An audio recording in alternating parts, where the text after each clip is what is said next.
Welcome back to the Football Tribe UG channel. Robert Kesakos is the usual suspect. Welcome back to yet another live broadcast on your favorite football updates channel. Welcome to the community, to all our new subscribers, our new members that have recently joined in the last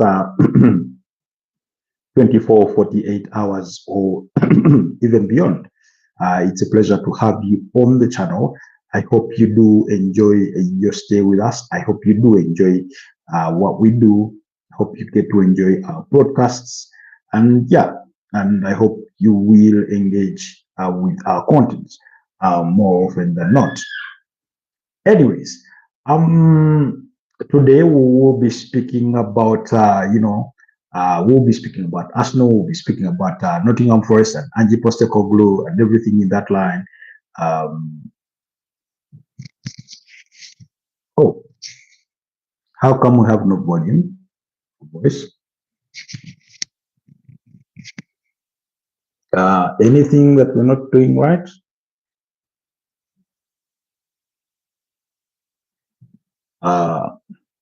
You see, seriously,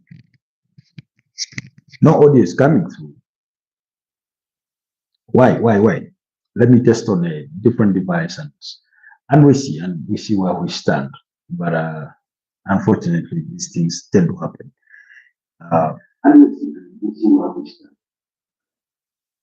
Oh, yeah, we do have.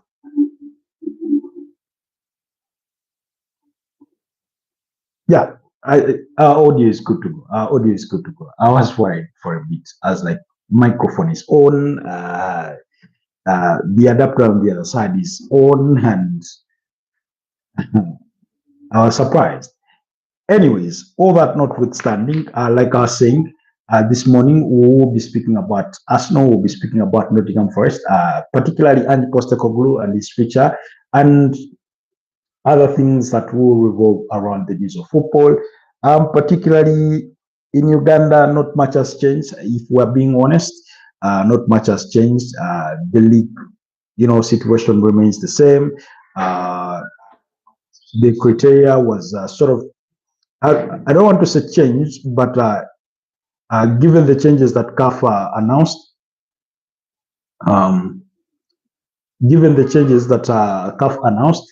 it means that Uganda are sixth now on that pile of teams currently that are second place in as far as the running for the FIFA World Cup qualifiers playoffs are concerned, particularly in Africa. Subsequently, after which we will determine who goes to represent Africa in the intercontinental playoff at a much later stage.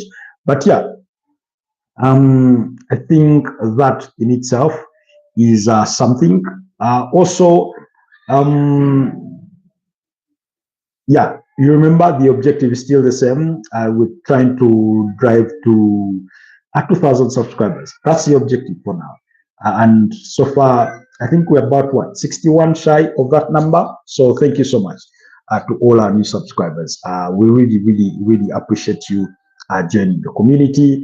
I just hope that you joining also translates to you going over to the channel under the video section, under the live section, under the shorts section, and watch all our content, react to it, because the more you like, the more you comment, the more our content gets recommended to other people by the algorithm. So do all those things that help us grow in as far as getting our content out there is concerned. If there's anything you have a difference of opinion onto in regards to what has been discussed or has been said, please do not hesitate to leave a comment down under the comment section. And yeah, that's how we'll go. That's how our conversation and debate will go. And on that note, therefore, I wish to say thank you to LFC, to Czech, from Kenya, to Pedri, to Peter Parker, and every single one of you guys that does dedicate time to, interact and engage with our content. And, thank you so much. Those that help expound our debates, Shumail, and all the others out there that, help expand on our debates when it comes to topical discussions. So today, we'll be, like I said, we'll be speaking about Arsenal, because Arsenal are confident of getting a new deal done for Jurrien Timber. We know that Arsenal have been in a bit of a, I don't want to call it a frenzy, but I've been on a spread, of uh, of um, um, of contract renewals and upgrades or improvements, and those have happened quite in many numbers over the last course of months. Let's remind ourselves, when does he join? We're talking about Andre Beta being appointed as the new sporting director at the club. He was appointed in March, so we can consider April, May, June, July, August, September, and now October. Roughly about 7 months that he's been in charge of, in that role as sporting director at Arsenal.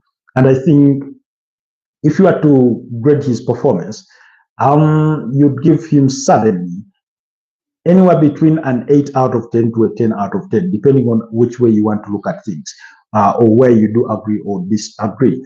For me, I think I would give him an 8.5 out of 10. And my reservation for the 1.5 out of 10 is that he did not help improve Arsenal's selling perspective when it comes to moving on players. Arsenal remains one of those teams that do not sell well, or do not generate enough revenue when it comes to selling players, in that sort of regard. But that notwithstanding, I think he's done tremendously well in getting players player renewals, contract renewals over the line. Then during the recruitment during the summer, I think he did tremendously well. He did a very commendable job. One that we can all look to say, yeah, that was really very positive, to say the least. So in the grand scheme of things, in the whole context of things, I think there's something to look at and be proud of if you're an Arsenal fan, about Andre Bata. So this came out yesterday that Arsenal are confident of getting a new deal done for Jurrien Timber, as he's keen on signing a long-term contract. Negotiations continue over salary terms, as Arsenal want to reward the defender. Now, remember that Jurrien Timber joined Arsenal. This is his third year or third season at the club.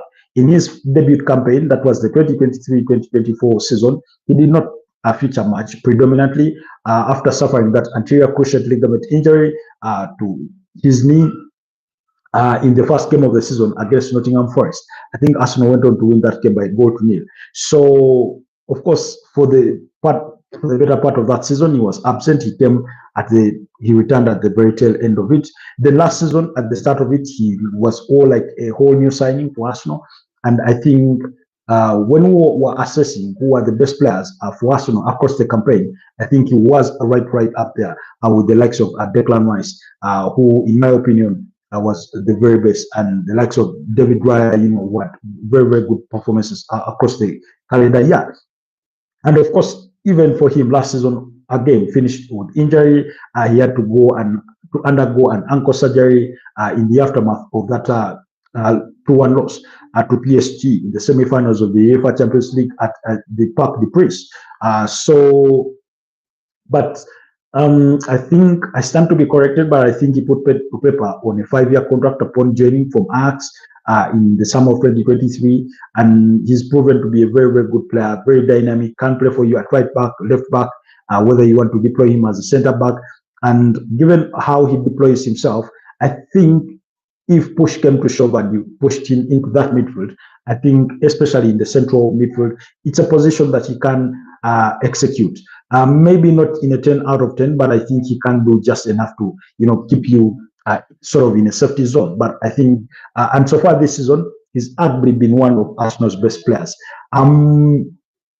I mentioned about this yesterday when we were talking about the best central midfielders in the Premier League. If you did miss that episode, please go to the channel under the live section and check out that video where we discussed or assessed the best central midfielders in the Premier League at the moment, or so far this season. So I mentioned about it as a footnote that I think Jurrien Timber, Ricardo Carafiori, and Declan Rice, I think one of those three has been the best players for Arsenal? If you are to ask me, I would say it's been Ricardo Calafiori so far this season.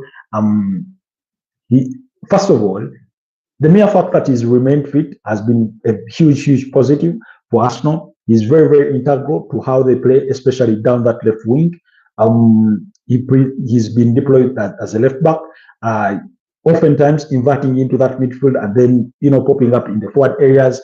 We've seen him have, his aim at goal in terms of trying to have attempts on goal. In that sort of respect, or regard, he's been quite a very, very decent servant, I must say. You remember, particularly the game against Nottingham Forest? No, particularly the game against West Ham, Arsenal's last game in the Premier League, that 2-0 victory. He had an aim at goal and hit at the base of the upright before the ball bounced into the back of the goalkeeper, but never eventually found the back of the net. It was cleared off the lines. So he's been really, really, really brilliant. That's Ricardo Calafiori. And second to him, I would argue Jurrien Timber. Hardly do you come out of the game, win or lose or draw, hardly do you assess the game and say, Jurrien Timber placed the foot wrong. Usually when Arsenal lose, it will be that collectively as a team they did not play well. But rarely will you sort of highlight him to say he had a bad day in office. For example, particularly as we mentioned in a way that Christian Mosquera had struggled in the away game against Newcastle in that first half before William Saliba was brought on. So very rarely do you go into a game and say, yeah, Jurrien Timber struggled here. I'm not saying it never happens. I seem to remember it happening. I'm struggling to remember what team it happened against. Was it against Liverpool or Manchester City, where he had some early tackles and things like that? But if Arsenal can get this deal over the line, it will be another huge, huge plus for the club and for Andre Bata. Of course, we know they've already gotten deals over the line for Miles Lewis-Kelly, Ethan Wanyeru, Gabriel Magalhaes. They improved Leandro Trossard's contract. They improved David Raya's contract. Now, for Leandro Trossard and David Raya, they were not contract renewals in the sense of signing on to more years, but they were contract renewals in the form of appreciating the players for their contributions ever since they joined the club. We know that David Raya first joined the club in the summer of 2023 on loan from Brentford, and then he was the best goalkeeper that season, keeping, I think, about 14 clean sheets. Then last season, he was joint top with for the best goalkeeper with Matt Sells from Nottingham Forest with 13 clean sheets. So again, remember, he was signed permanently last summer for about £27 million after spending on him £3 million on loan from Brentford. So that's a total of £30 million. And for many, did criticize the decision for Mikel Arteta to swap David Raya for Aaron Ramsdale, who has been a decent servant himself in this Arsenal rebuild. So many people were up in arms with Mikel Arteta over that decision, but it turned out to be one of the best decisions that he has made in recent times, or that Arsenal have had to make in recent times. So really, also for Leandro Trossard and David Raya, there were contract improvements in terms of pay to appreciate what they've done. Then the other contract renewal that was recently done was that of William Saliba, again committing his future to the club for another 5 years. And he did say, particularly, yes, they've played some good football, they've competed, but they've not won anything. And if it does ever want to consider a move away from Arsenal, of course, not that he is considering it, because he says he loves Arsenal. That's the team he dreamed of playing as a Yankee. He says he wants to leave when they've won something. So far, they've not won anything. And they need to win something. And that's the only way they can cement their legacy within the Arsenal fan base and the club's history. Otherwise, they will end up just being a cohort of good players that will be forgotten down the line if they end up not winning anything. And he knows that more than anybody else. And reports came out, revelations came out in the aftermath of William Saliba putting pen to paper on that very, very long-term contract that he and Gabriel Magalhaes had apparently agreed during the course of the summer in their individual conversations or private conversations as friends and partners in that backline that they should commit their futures to the club. And they did just that. So Gabriel Magalhaes is over the line. William Saliba signed. Ethan Wanyeri and Mazu Skeri, those deals needed to be done. They got done, like I said. I think the next in line, and for me particularly, I did not think that it was going to be Jurrien Timber. I know that contract negotiations or talks continue for Bukayo Saka. We are still waiting for an update on that. The last I checked, from the hand of Arsenal, who is a very, very reliable source when it comes to Arsenal news, was that it is just a matter of when, as opposed to if. When it comes to Bukayo Saka's contract renewal, then possibly the other player that could be in contention soon for a contract renewal is going to be Kai Havertz. At the moment, he's injured. We know that last season he was out injured for many months, anywhere between, I think, 3.5 to 4 months, thereabout, with that hamstring injury that he suffered during their mid-season training camp in Dubai. So I know he equally joined the club in the summer of 2023. So sooner or later, conversations should be had about his future. Can't stay. Have a match at 10. Okay. I wish you the best of luck. I understand it's about 9:36 a.m. Over there in the UK, but thank you so much, Pedri. Sorry, thank you so much, LFC, for always chipping in, even when time is not your best ally, even when your schedule is at its tightest. I do appreciate you a great deal. If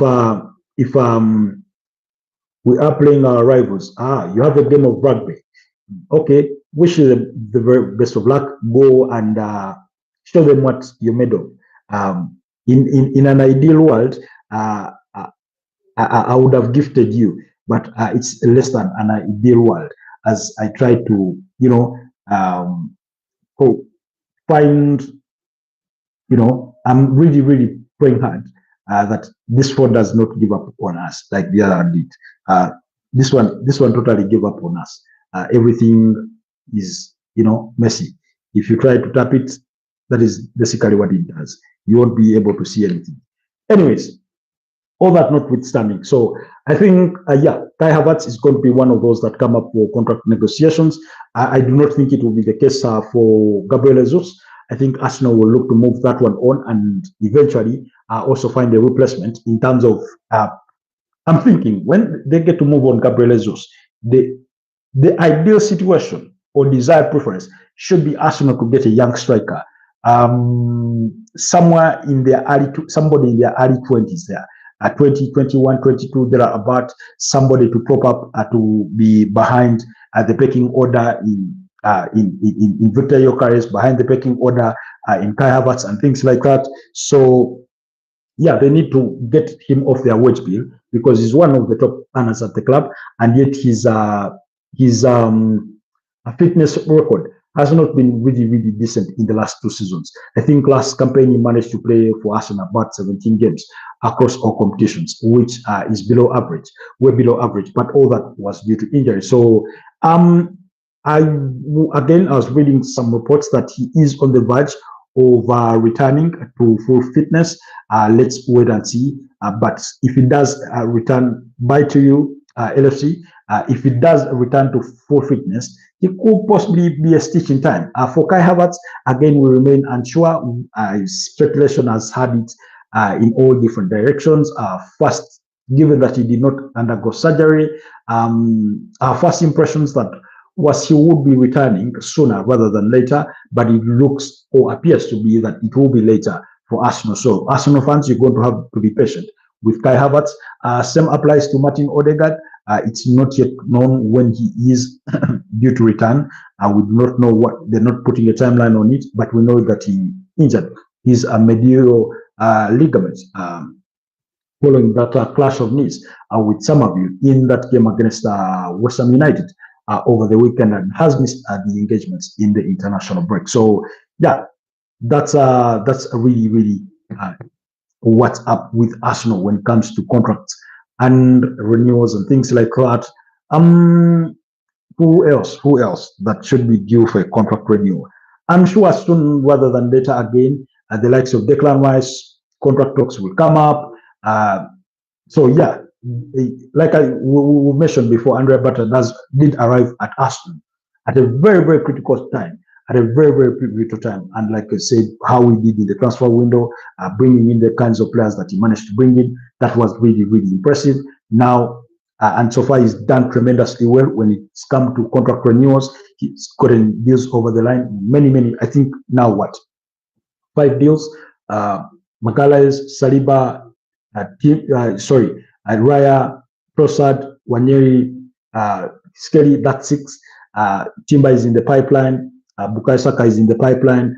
I presume soon, rather than later, Declan Rice and Kai Havertz will be in the pipeline for contract negotiations and things like that. So let's just wait and see what will come out of Arsenal.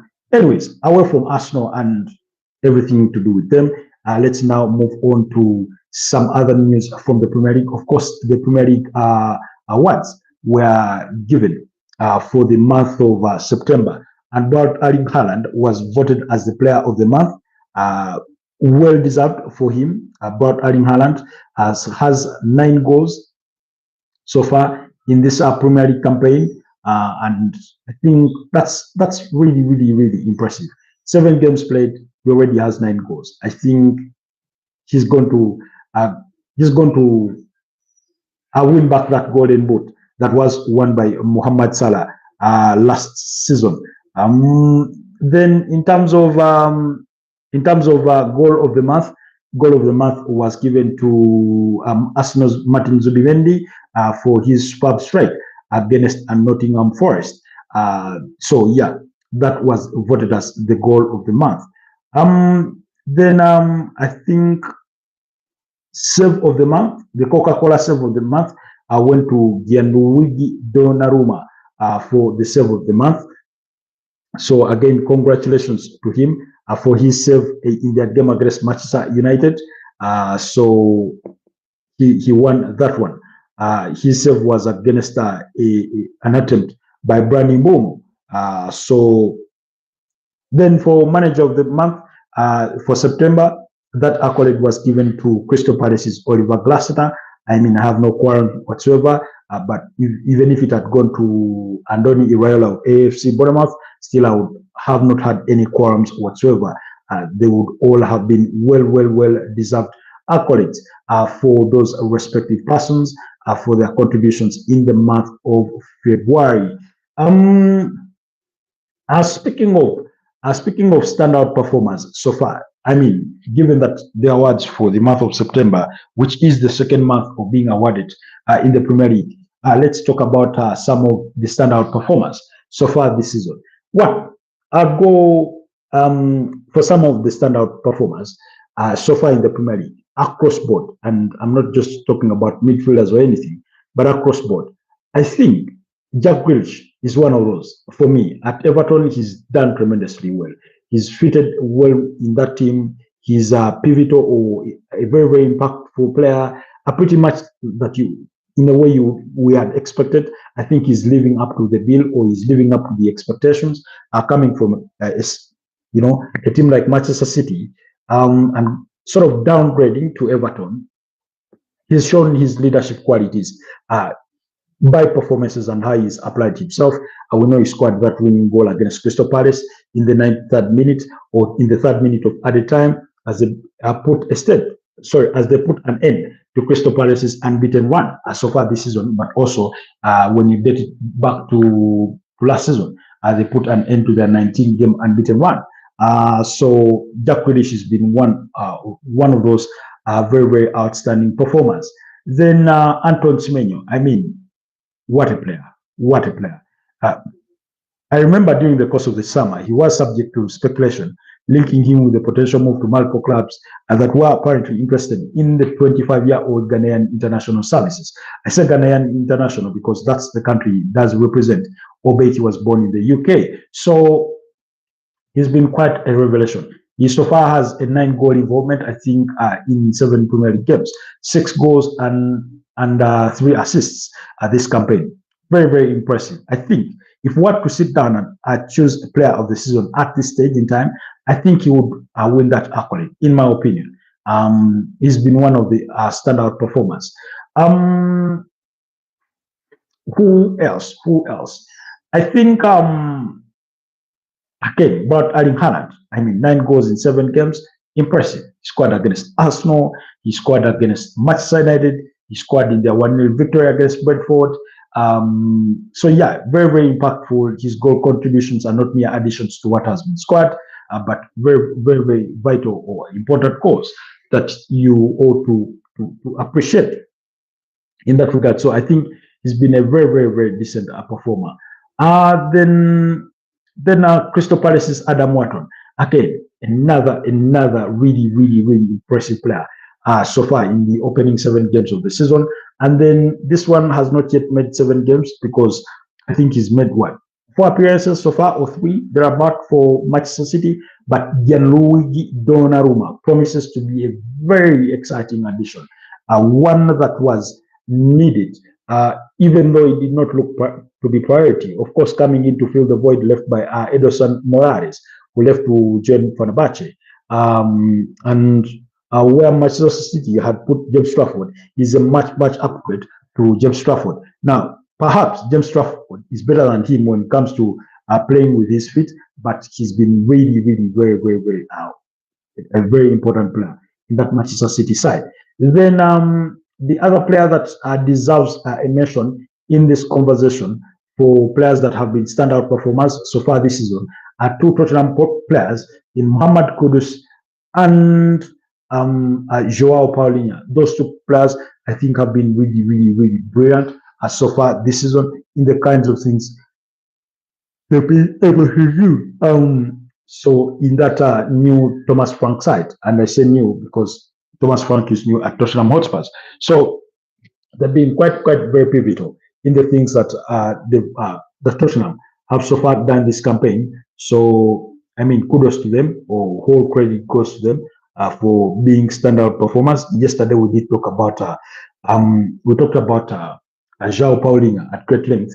His 2 goals that he has contributed. Mohamed Kudus is one of the top 2 assisters, tied on 4 assists with Jack Grealish so far. So for me, those have been very, very standout performers.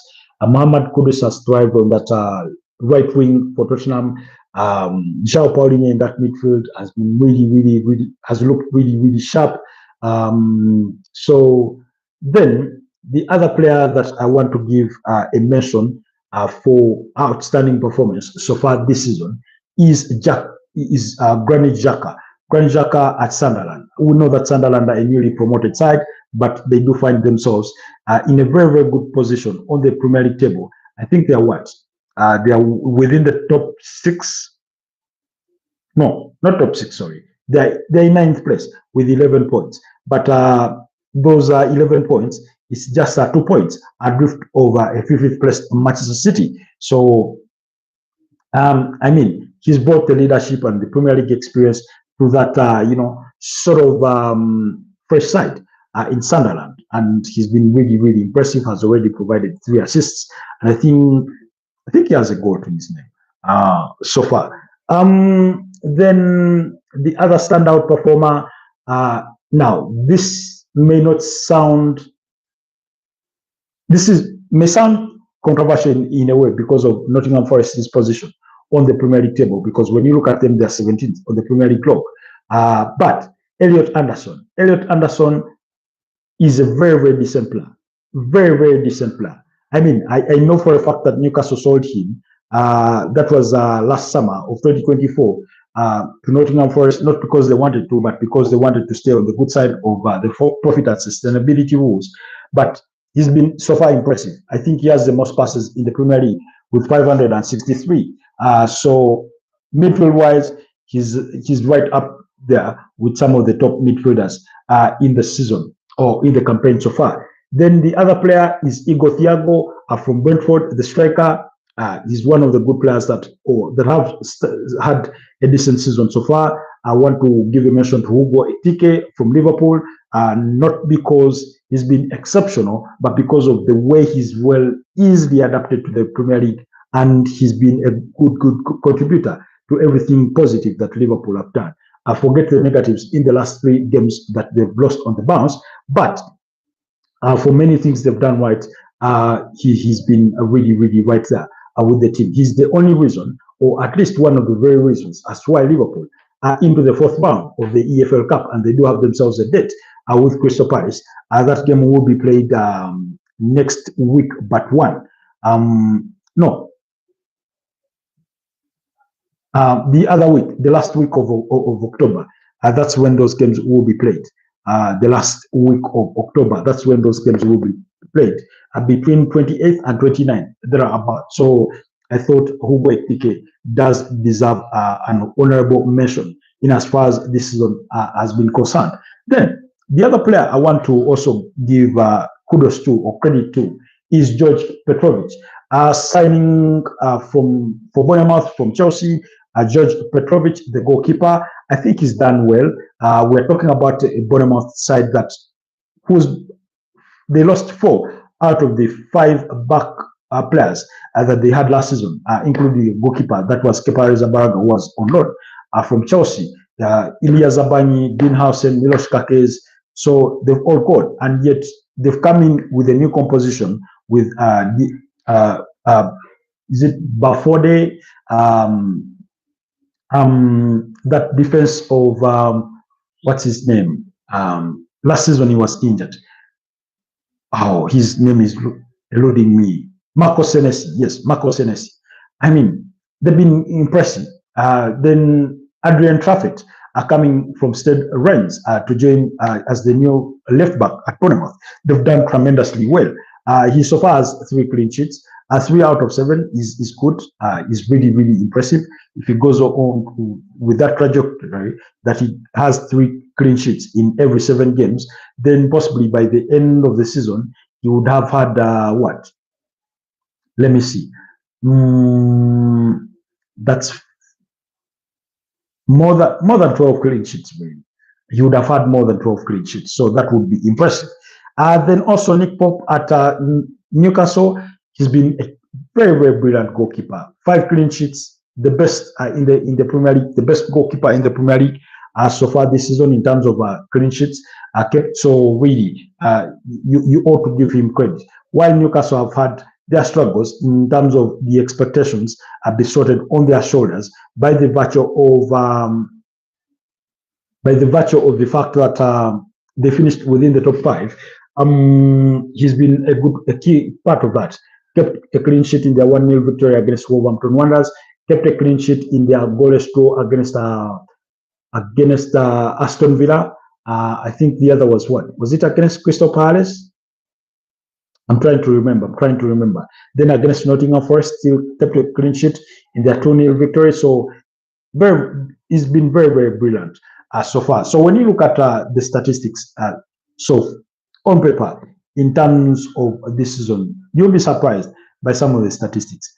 You know that teams Liverpool, Chelsea, and Nottingham Forest, of course, Manchester City leading the pile, have made more passes than Arsenal 50 in that regard.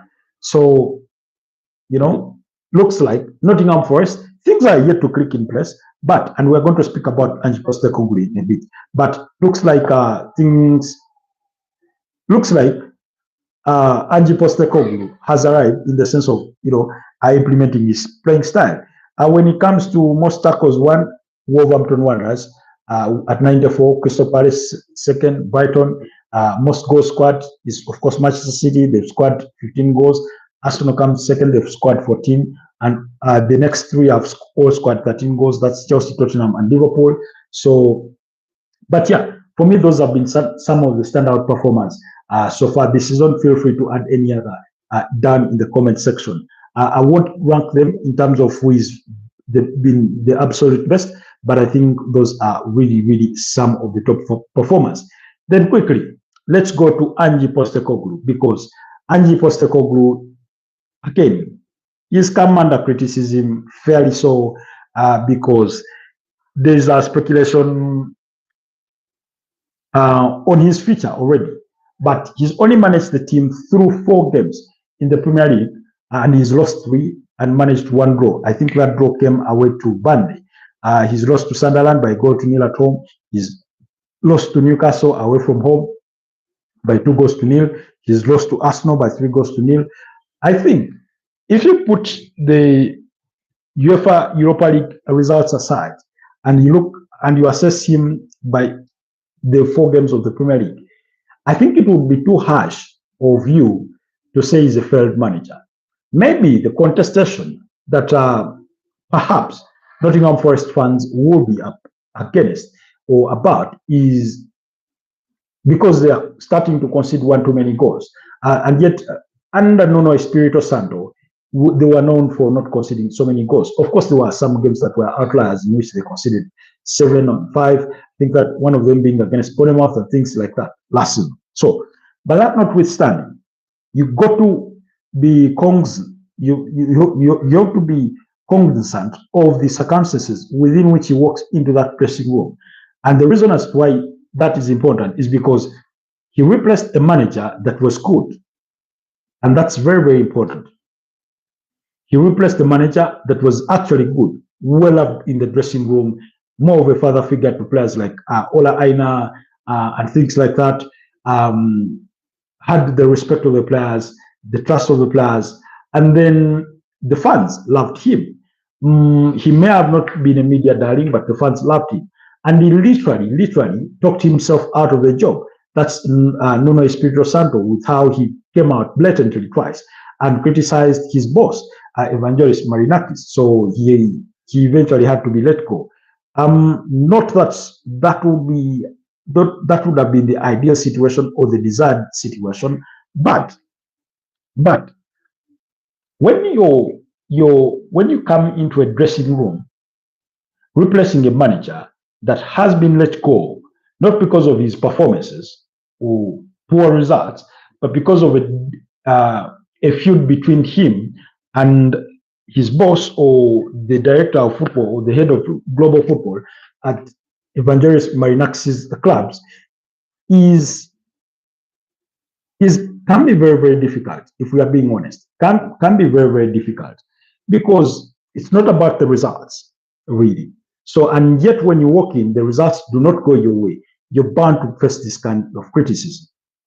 But also, I do not think we can fault Ange Postecoglou, perhaps for losing to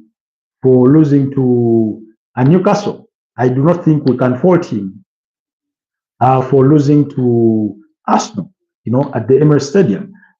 Maybe for Sunderland, he should have done better with his team. Maybe. That's a huge maybe. And then the draw away to Burnley, again, when you look on paper, I think at the start of any season, I think those are some of the games you would want to look at and say, these are the kinds of games that we should be winning, or at least one of the games we should be winning in a season, in a season. It should be one of those games that we should be winning. And yet, you do not win. So maybe that will be the sort of criticism. When you go to the UEFA Europa League, where he's managed the club through what? 2 games, a 2-2 draw against Real Betis, very disappointing loss at home against Midtjylland. But again, they played well, created chances, were not clinical, and they got punished in the end of it all. And they lost 3-2 in that one. Then the result for which you will really, really criticize him for his system is that game against Swansea in the 3rd round of the EFL Cup, because they led that game by 2-0 against the championship side, who came from 2-0 down to beat them, scoring, I think, 2 goals in the dying minutes of the game to win the tie 3-2. So you could criticize him for that. So for fans, because in the loss against Midtjylland, the UEFA Europa League, Nottingham Forest fans were already singing, he's going to get sacked in the morning, he's going to get sacked in the morning, I mean, if you bring in a manager and you had looked at your fixture schedule, and your view was if he fails in the first 4 games in the Premier League, you're going to sack him, then you shouldn't have made the managerial change in the first place. Because one, the reason as to why I want to come to his defense is because they're two contrasting managers in terms of ideology or philosophy. Ange Postecoglou plays more exciting and expansive football, whereas Nuno Espirito Santo is a conservative manager, safety first, mid or low block, catch teams on the counter, avoid conceding many goals, something that Nottingham Forest fans had sort of gotten used to in regards to, I think they went to a ground knowing that we're not going to be embarrassed, we're not going to be humiliated, we're not going to concede so many goals, and things like that. And yet, with Ange Postecoglou, it's the direct contrast. He wants more offensive football that is fancy on the eyes, and it's one of the reasons as to why they chose him over any other possible candidates that may have been out there, and things like that. So I think he's one that deserves more time. The next round of fixtures for Nottingham Forest are not going to be any easier, unfortunately. So after the international break.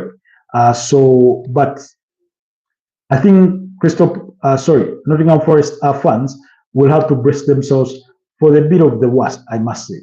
Because when he does return from the international break, they're going to be up against Chelsea at home, a team that beat them by a goal to nil last season for their last game of the season. And that goal was scored by Levi Colwyn in the 50th minute. And then they will be up against FC Porto in the UEFA Europa League. That game will be at home. Now, the advantage is that these games are both at home. But like I said, Sunderland has beaten them from home. I think even